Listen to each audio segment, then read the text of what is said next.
How much time do you spend on YouTube? Hey everyone, ever wonder how much time you actually spend watching YouTube video? Well, in today's quick tutorial, I will show you how to check your total watch time in just a few taps. Let's get started. First, grab your phone and open the YouTube app. This works on both Android and iPhone, so no worry.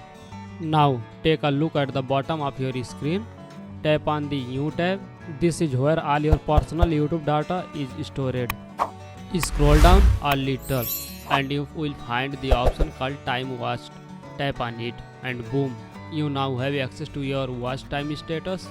Here you will see a daily average graph that shows how much time you have spent watching YouTube video over the past 7 days. Pretty cool, right? And that's it. Now you know actually how much time you spend on YouTube. If you found this video helpful, please give it a thumbs up, subscribe to our channel for more tutorials. Thanks for watching and I will see you in the next video.